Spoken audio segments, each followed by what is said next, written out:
جو ابتدائی شکل میں نظر آتے تھے وہ اس دور میں بالکل مکمل اور واضح صورت میں دکھائی دیتے ہیں۔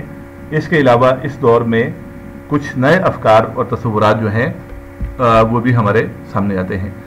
اب پرانے تصورات، خودی کا تصور تو بہت پرانا ہے، یہ تو ابتدا ہی سے اقبال اس کی ترویج اور ترغیب پر مبنی ان کی شاعری ہے۔ رموز بے خودی کا موضوع ہی فلسفہ خودی ہے اور رموز بے خودی 1915 میں چھپی ہے۔ لیکن اس دور میں، جس دور کا ہم ابھی مطالعہ کر رہے ہیں، اس دور میں فلسفہ خودی کے بہت سے پہلو جو ہیں وہ بڑی وضاحت کے ساتھ اور بڑی صراحت کے ساتھ ہمارے سامنے آتے ہیں۔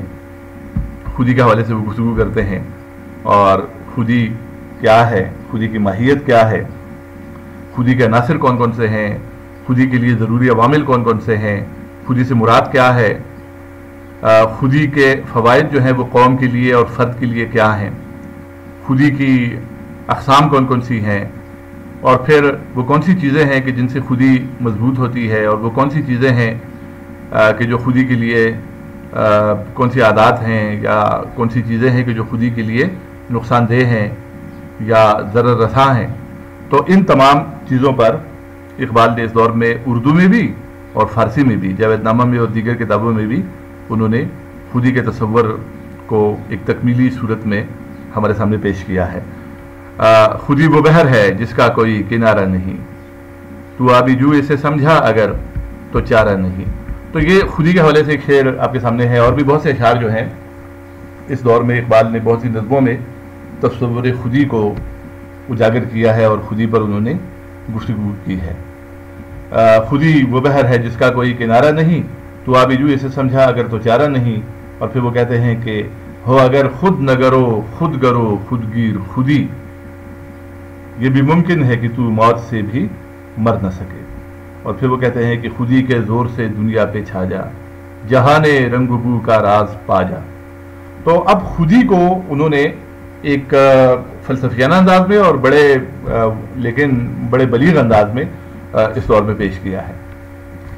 اس کے بعد اگلا پوائنٹ ہمارے سامنے آتا ہے عقل اور عشق کا تصور۔ اب یہ جو عقل اور عشق کا تصور ہے یہ بھی پرانا تصور ہے۔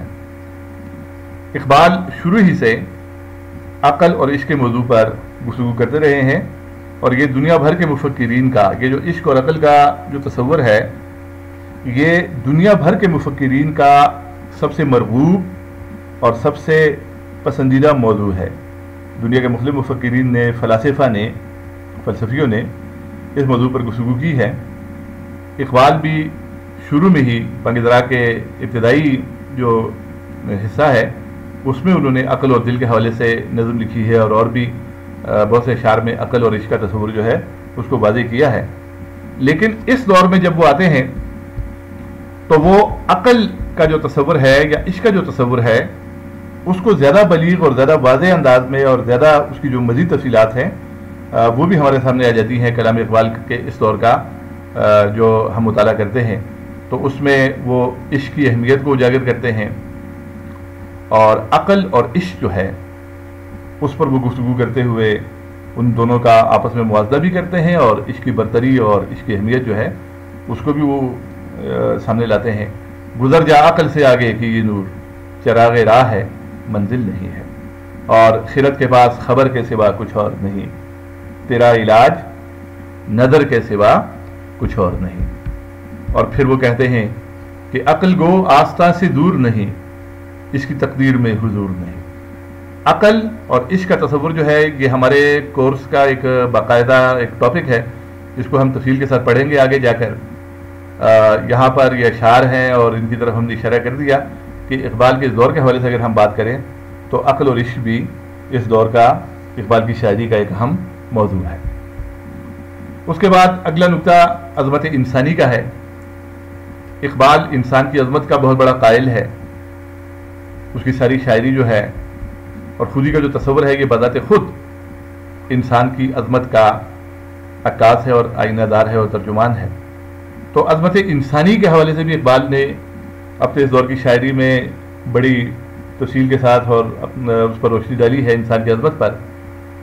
یہ شعر آپ کے سامنے ایک لکھا ہوا ہے کہ عروج آدم خاکی سے انجم سہ میں جاتے ہیں کہ یہ ٹوٹا ہوا تارا مہ کامل نہ بن جائے۔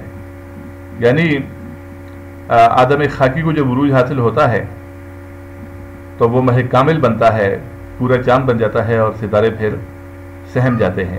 انسان کی عظمت جو ہے وہ خود ہی سے حاصل ہوتی ہے اور دیگر صفات سے حاصل ہوتی ہے، اور یہی انسان کی جو عظمت ہے یہ سے شرف عطا کرتی ہے اور بہت بڑا رتبہ عطا کرتی ہے۔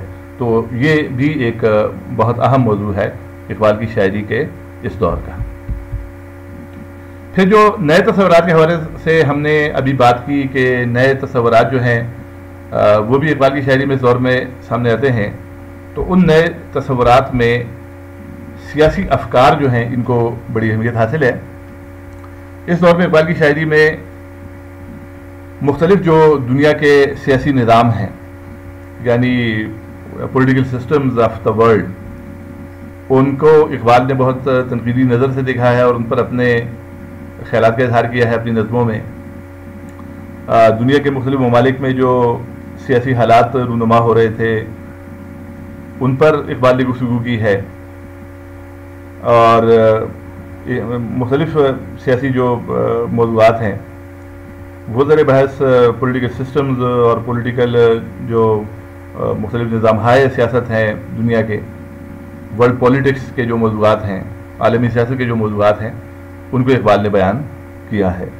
ان سیاسی افکار میں اشتراکیت ہے یعنی کمیونزم ہے، شہنشاہیت ہے، جمہوریت ہے، اس قسم کے جو افکار ہیں ان کو انہوں نے موضوع بنایا ہے اور ان پر انہوں نے مختلف نظاموں پر، مختلف جو سیاسی نظام ہیں ان پر گفتگو کی ہے۔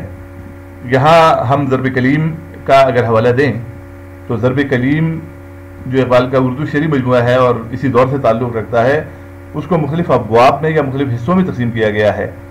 مثال کے طور پر ایک حصے کا عنوان عورت ہے، ایک حصے کا عنوان تعلیم و تربیت ہے، ایک حصے کا عنوان ادبیات و فنون لطیفہ ہے۔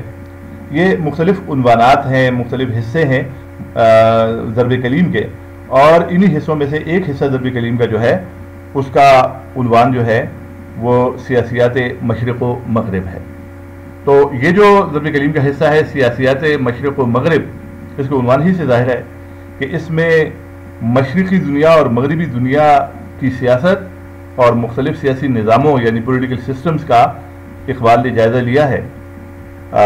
اس حصے کا جب ہم مطالعہ کرتے ہیں تو اس میں اشتراکیت کے نام سے نظم ہمارے سامنے آتی ہے، کارل مارکس کی آواز ایک نظم ہے، مسولینی ایک نظم ہے، بیلشویک روس ایک نظم ہے، سیاست افرنگ ہے، جمعیت اقوام یعنی لیگ آف نیشن پر انہوں نے نظم لکھی ہے، یورپ اور یہود ایک نظم ہے۔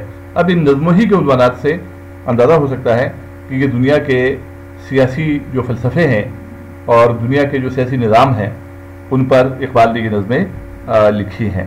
تو اس حوالے سے بھی یہ دور اقبال کی شاعری کا بہت اہم ہے کہ اس میں اقبال نے دنیا کی سیاسیات کو موضوع بنایا ہے، اور دنیا میں جو مختلف سیاسی نظام ہیں مغرب کے بھی اور مشرق کے بھی، ان سیاسی نظاموں کو انہوں نے جو ہے ان کا جائزہ لیا ہے۔ جمہوریت کو انہوں نے خاص طور پر موضوع بنایا ہے، مغربی جمہوریت پر تبصرہ انہوں نے کیا ہے اور مغربی جمہوریت کی خامیوں کو بھی اجاگر کیا ہے اور اس کی جو خرابیاں ہیں تو ان کو بھی سامنے لائے ہیں۔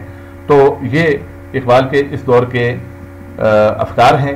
اس کے علاوہ جو اس دور میں کلام اقبال میں یا فکر اقبال میں ہمیں جو موضوعات ملتے ہیں ان پر گفتگو ہم انشاءاللہ اگلے لیکچر میں کریں گے، یعنی لیکچر نمبر 12 میں، اور اقبال کی شاعری کا چوتھا دور کے حصہ دوم میں گفتگو ہوگی انشاءاللہ۔ اللہ حافظ۔